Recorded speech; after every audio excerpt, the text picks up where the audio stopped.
Shri Venkateswara gold తాకట్టులో ఉన్న మీ బంగారాన్ని విడిపించి కొనబడును.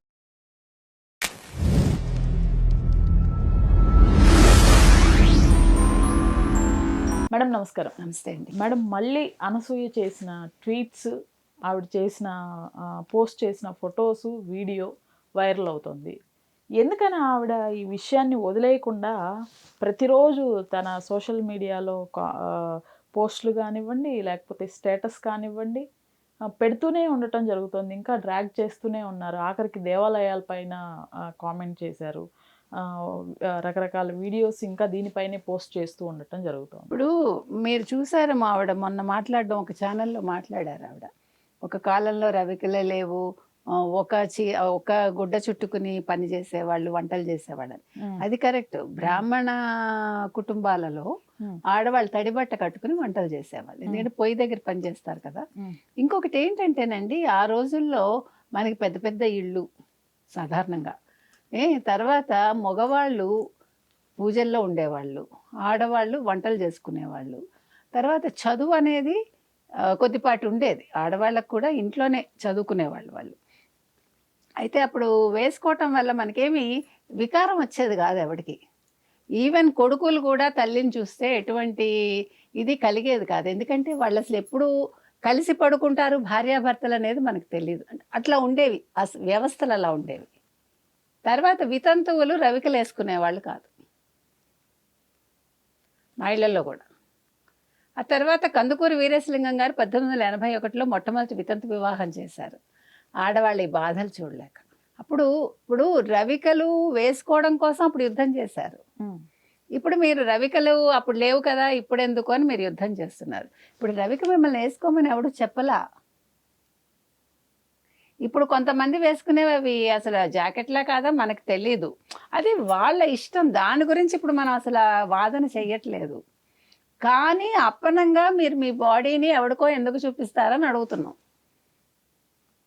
ఇప్పుడు మీరు చాలా సినిమాలు చూడండి, చలిలో హీరోయిన్స్ వణికిపోతూ ఉంటారు, వాళ్ళకి ఇంత షార్ట్ ఒకటి వేస్తారు మంచులో, ఒక టీషర్ట్ లాంటిది వేస్తారు.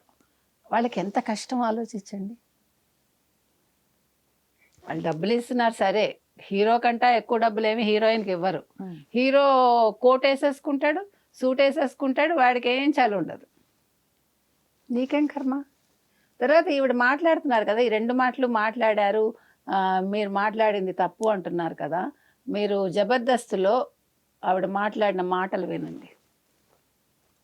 రాశి వచ్చినప్పుడు రాశి వారి ఫలాలు ఉంది, తప్పు కదా. ఒక ఆడదాని అయి ఉండి బాడీ షేమింగ్ చేసావుగా, అది భూతేగా. ఇంకో మాట కూడా మాట్లాడింది, చాలా ఉంటాయి, మీరు తీయండి.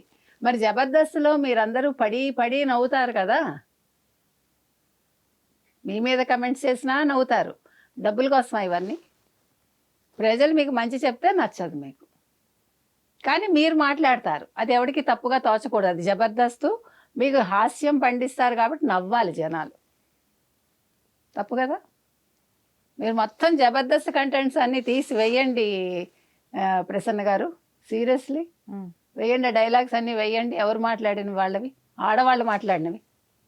ఆడవాళ్ళని కించపరిచినవి ఉన్నాయా లేదా చూపించండి. ఇప్పుడు ఇంతమంది మాట్లాడుతున్నారండి, ఈ 2 పదాలు తప్పు, ఆడవాళ్ళు వాళ్ళకి నచ్చినట్టు వేసుకుంటారని. ఓకే అండి, వీళ్ళ ఇళ్లలో వీళ్ళ పిల్లలు ఏం చేస్తారో కనుక్కోండి. వీళ్ళ మాట ఎవడైనా వింటాడా? వీళ్ళు వచ్చి బయటకు వచ్చి మాట్లాడుతున్నారు. ఎవరి మాట అయినా మీకుండే ఫ్రస్ట్రేషన్స్ ఇక్కడ చూపిస్తారా, అది మనం అడుగుతున్నాం. వీరందరూ ఫుల్ చీరలు కట్టుకుని వచ్చి మాట్లాడుతున్నారు, ఫుల్ చుడిదార్స్ మొత్తం కప్పుకుని వచ్చి మాట్లాడుతున్నారు. నేను తప్పని చెప్పట్లా, మీరు చెప్పేదానికి మీరు వేసుకున్న ఆహారానికి పొంతన లేదంటున్నా. తర్వాత అసలు ఇప్పుడు ఇవాళ అసలు అనసూయ లాంటి వాళ్ళు విజయ్ మీద ఇలా జరిగింది, విజయ్ మీద అలా జరిగింది, విజయ్ మీద పడ్డ వాళ్ళందరూ మగవాళ్ళు. దానివల్ల అతనికి ఇబ్బంది ఉండదు, మహా అయితే దెబ్బ తగిలిందో ఏమైందో మనకు తెలియదు. కానీ మన మీద ఒక 10 మంది మగవాళ్ళు పడితే అది మనకి చాలా బాధ పెడుతుంది మనసుని, అంతే. మన శరీరాన్ని ఎవడైనా ముట్టుకుంటే అనవసరంగా, హక్కు లేకుండా, ఆ పాయింట్లో చెప్పడం తప్ప. అంటే బట్టలు వేసుకుంటేనే ఇదా అంటే కొన్నిసార్లు చీర కట్టుకున్నారు అనుకోండి, వాళ్ళు పడకపోవచ్చు అంతే. ఆ ఉద్దేశంతో చెప్పడం తప్ప మీరు పొట్టి వేసుకున్నారా, పొడుగు వేసుకున్నారా, చుట్టబెట్టుకున్నారా, ఇవి కాదు. మీ సేఫ్టీ కోసం చెప్పటం అంతే. మొన్న 2 ఇన్సిడెంట్స్ జరిగాయి కాబట్టి. ఇప్పుడు సమంతకి మరి అంత సెక్యూరిటీ ఉన్నా పడ్డారుగా. నిధి అగర్వాల్కి ఇలా ఉంది, లేరు. మరి నిన్న నిధి అగర్వాల్ ఆ సినిమా ప్రొడ్యూసరా, డైరెక్టరా? అమ్మాయిలు మీకు నచ్చిన బట్టలు మీరు వేసుకోండి, మీకు ఎలా కావాలంటే అలా వేసుకోండి, మీరు ఎలా కావాలంటే అలా ఉండండి. వివా చెప్తావు నువ్వు. ముందు ఆ సినిమా ఆడకుండా చూడండి అని నేను చెప్తున్నా. అలా చెప్పిన వాళ్ళ సినిమాలు ఆడకుండా చేయండి. ఎందుకంటే మీరు మంచిని చెప్పటానికి సినిమాలు తీస్తున్నారు, మీరు పిల్లల్ని పాడు చేయడానికి చేయట్లా. ఇప్పుడు నిన్న నాగబాబు మాట్లాడారండి, మీకు నచ్చిన బట్టలు వేసుకోండి, నేను ఇప్పుడు నాకు అర్థమైంది, నా కూతురుకి ఎంత నేను రెస్ట్రిక్షన్లో పెట్టాను, ఇప్పుడు ఆ అమ్మాయి నచ్చినట్టు ఆ అమ్మాయిని వేసుకోమని చెప్తున్నాను నేను. ఓకే, నీ ఇంట్లో నీ ఇష్టం. ఇప్పుడు మీకు డబ్బులు ఉన్నాయి, మీరు రక్షణ పెట్టుకుని వెళ్ళండి అని ఎందుకు చెప్తావు నువ్వు? సినిమా వాళ్ళు, సినిమాల్లో పనిచేసే అమ్మాయిలు, రాజకీయాల్లో ఉండే ఆడవాళ్ళు, సెలబ్రిటీలు, తర్వాత ఏంటి ఈ చిన్నపిల్లలు, వీళ్ళందరూ రక్షణ పెట్టుకుని వెళ్ళిపోవాలి. నువ్వు ఇస్తావు, నువ్వు కల్పిస్తావు రక్షణ? మధ్యతరగతి కుటుంబాల్లో, దిగువ మధ్యతరగతి కుటుంబాల్లో పిల్లలకి మీరు కల్పిస్తారా రక్షణ? నాగబాబు, నీ పిల్ల విషయంలో నీ ఇష్టం. అసలు మీ పిల్ల విషయంలో కూడా మీ ఇష్టం కాదుగా. ఇప్పుడు మీరు చెప్పేదాన్ని బట్టి మీకు ఆ హక్కు కూడా ఉండదు కదా. ఉంటుందా? ఎవరికి హక్కు ఉండదు కదా. మొన్న ఆవిడెవరు చిన్మయ్యి మాట్లాడారు,